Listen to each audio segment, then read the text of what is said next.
Shalom saudara yang dikasih Tuhan, salam jumpa lagi dalam program Tuhan adalah Gembalaku.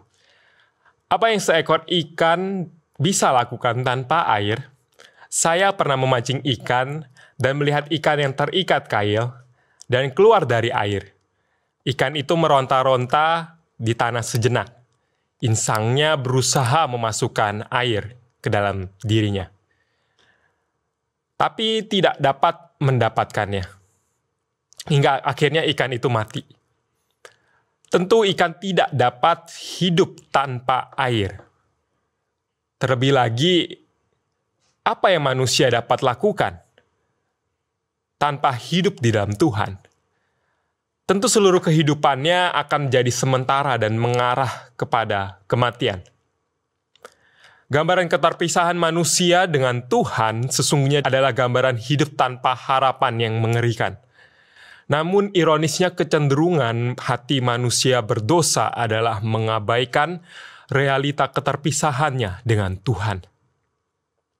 Manusia berdosa memiliki kecenderungan hati untuk menolak Tuhan di dalamnya. Bangsa Israel di dalam zaman Nabi Yesaya adalah bangsa yang jauh dari Tuhan. Perkataan dan nubuat di dalam Yesaya adalah ditunjukkan untuk bangsa Israel yang dijajah oleh Assyria. Masa itu adalah masa kegelapan yang dipenuhi oleh perang. Masa ini juga dipenuhi oleh raja-raja yang tidak hidup baik di hadapan Tuhan. Di tengah masa yang begitu kelam dan dipenuhi oleh hati yang gelap, Tuhan pun berfirman mengutus Yesaya untuk memberitakan penglihatan terhadap bangsa Israel. Demikian firman Tuhan. Penglihatan Yesaya bin Amos tentang Yehuda dan Yerusalem yang telah dilihatnya pada zaman Uzia, Yotam, Ahaz, dan Hizkia, Raja Yehuda. Penglihatan Yesaya bukan penglihatan yang dibuat-buat, melainkan penglihatan yang seturut dengan firman Tuhan.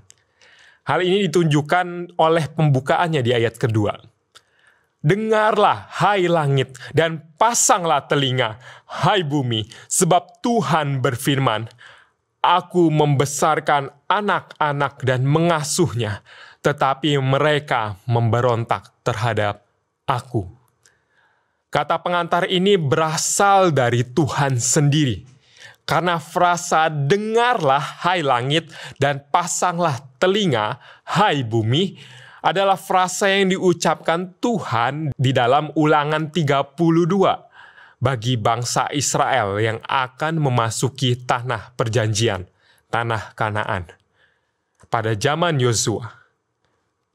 Dengan kata lain, Tuhan pada zaman Yesaya adalah Tuhan yang sama dengan zaman Yosua dan Musa. Dan Tuhan yang sama yang memimpin bangsa Israel masuk ke tanah Kanaan, tanah perjanjian Tuhan. Frasa dengarlah, hai langit, dan pasanglah telinga, hai bumi, juga menggambarkan bahwa Tuhan yang berfirman adalah Tuhan yang menciptakan segala sesuatu di bumi. Ketika Dia menciptakan segala sesuatu, maka seluruh ciptaan Tuhan, baik di langit, baik di bumi, dan segala isinya, itu memuat sidik jari Tuhan.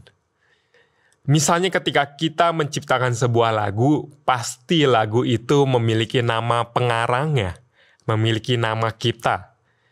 Demikian segala ciptaan Tuhan menjadi saksi bahwa Tuhan dan tidak ada satupun manusia yang sesungguhnya dapat mengabaikan Tuhan. Karena semua yang kita lihat di dalam dunia ini memuat sidik jarinya Tuhan. Seperti yang Paulus katakan di dalam Roma 1 ayat 20. Demikian firman Tuhan. Sebab apa yang tidak nampak daripadanya, yaitu kekuatannya, yang tidak nampak daripadanya, yaitu kekuatannya yang kekal dan keilahiannya, dapat nampak kepada pikiran dari karyanya sejak dunia diciptakan, sehingga mereka tidak dapat berdalih. Sesungguhnya hanya Tuhan yang sejati yang mampu mengatakan demikian. karena dialah juga yang membuat telinga manusia. Telinga adalah organ satu-satunya manusia yang mampu mendengar. Sesuai dengan perkataan firman Tuhan di dalam Roma 10 ayat 17, bahwa iman tumbuh dari pendengaran. Oleh karena itu seruan, dengarlah hai langit, pasanglah telinga hai bumi, sesungguhnya adalah panggilan bagi manusia untuk berbalik kepada Sang Sumber kehidupan dan Raja yang sejati, yakni Tuhan Allah. Kata dengarlah bukan sekedar dapat mendengar, tetapi secara aktif dengan penuh perhatian mendengarkan perkataan Tuhan yang memanggil kita. Apakah kita pernah memiliki rekan atau keluarga yang tidak suka mendengarkan kita? Walaupun kita sudah berulang kali memberitahu, kita berulang kali memberi nasihat dengan baik-baik, mereka tetap tidak mau mendengar. Pasti kita tidak ingin untuk tidak didengarkan. Bahkan kita bisa marah jika kita tidak didengarkan. Apakah terlebih lagi Tuhan terhadap manusia di bumi yang tidak mau mendengarkannya? Di dalam Alkitab kita bisa melihat pemimpin demi pemimpin, raja demi raja, nabi demi nabi, Tuhan telah memanggil mereka untuk menyampaikan perkataannya. Tetapi umat Israel berulang kali menolak Tuhan. Realitanya di masa Yesaya pun, bangsa Israel tidak mau berbalik hati kepada Tuhan. Apakah tindakan paling wajar jika saudara-saudari bayangkan, jika saudara-saudari menjadi Tuhan, apa tindakan paling wajar yang saudara akan lakukan terhadap bangsa Israel? Selain penghakiman Tuhan bagi bangsanya. Ayat 1 dan 2 yang kita baca barusan dalam Yesaya sesungguhnya memberikan satu kacamata penting di dalam pembacaan seluruh Alkitab Yesaya. Bahwa Tuhanlah sesungguhnya Raja yang menyelamatkan setiap umatnya. Dia tidak hanya mengadili atau menghakimi, dia sesungguhnya merencanakan penyelamatan bagi umatnya. Jika kita membaca terus sampai ayat 9, sesungguhnya penghakiman Tuhan tidak dilakukannya dengan rela hati. Penghakiman Tuhan dilakukan karena kebebalan hati manusia yang tidak kunjung lekas berbalik kepada Tuhan. Tuhan sejatinya secara eksplisit di ayat 9 sedang merancangkan keselamatan yang akan digenapi oleh sedikit orang yang selamat. Demikian bunyi ayatnya. Seandainya Tuhan semesta Allah tidak meninggalkan pada kita sedikit orang yang selamat, kita sudah seperti Sodom dan menjadi sama seperti Gomora. Dosa Israel sesungguhnya tidak lebih kecil dari dosa Sodom dan Gomora, kota yang dihancurkan Tuhan. Akan tetapi Tuhan meninggalkan sedikit orang yang selamat. Di tengah-tengah bangsa Israel, di mana itu sesungguhnya merujuk kepada orang yang benar. Bagaimana sedikit orang yang selamat itu bisa membuat beribu-ribu jiwa berdosa tidak dihancurkan Tuhan?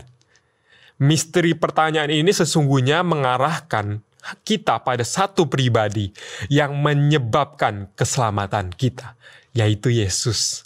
Hal ini seturut dengan Roma 5 ayat 17-18 yang berkata, sebab jika karena pelanggaran satu orang maut telah berkuasa melalui satu orang itu, maka terlebih-lebih mereka yang telah menerima kelimpahan anugerah dan karunia kebenaran akan hidup dan berkuasa karena satu orang itu, yaitu Yesus Kristus. Jadi sama seperti melalui pelanggaran banyak orang beroleh penghukuman, demikian pula melalui satu perbuatan kebenaran banyak orang beroleh pembenaran untuk hidup. Mendengar isi hati Tuhan ini, mari kita membaca kitab Yesaya sebagai panggilan Tuhan untuk berbalik hati kepadanya. mendengarkan dengan penuh isi hatinya, dan melakukan firman-Nya di dalam kehidupan kita. Bukan karena kita mampu, bukan karena kita hebat, bukan karena jasa kita, tapi karena kita mau memandang terus Kristus di dalam kehidupan kita. Kristuslah sang sumber pengharapan kita di tengah hari-hari yang jahat ini. Oleh karena itu, marilah kita terus memandang salib Kristus, karena Dialah yang telah menang atas maut. Dan karena Dialah kita boleh memperoleh kemenangan, pengharapan, dan kehidupan yang kekal. Kiranya Roh Kudus memampukan kita. Mari kita berdoa. Bapa yang di surga, kiranya pendengar-pendengar yang tadi baru mendengarkan renungan boleh digerakkan hatinya oleh Roh Kudus, supaya mereka tidak hanya menjadi pendengar tetapi pelaku firman di dalam kehidupan mereka. Karena firman-Mu sesungguhnya adalah firman yang selalu memperbaharui hidup kami. Firman-Mu selalu memberikan kami arahan di dalam hidup kami. Oleh karena itu Tuhan, pimpinlah hidup kami, karena kami tidak mau berjalan tanpa pimpinan-Mu Tuhan. Dan hidup kami sesungguhnya tidak memiliki artinya jika Engkau yang tidak memimpin. Oleh karena itu, pimpinlah hari-hari kami yang jahat ini. Karena sesungguhnya hari-hari kami mungkin dijalani dengan sulit, dengan perasaan gelisah, dengan berbagai perasaan yang tidak mudah, dan tidak banyak orang yang tahu. Tapi Engkau mengetahui setiap pergumulan kami, Engkau tahu setiap beban kami, dan Engkau rela memikul beban kami. Oleh karena itu, Tuhan, mampukan kami berjalan bersama Engkau. Karena tanpa-Mu Tuhan, kami boleh memperoleh kekuatan dan pengharapan. Terima kasih Tuhan. Hanya di dalam nama Tuhan Yesus kami berdoa dan mengucap syukur padamu. Amin.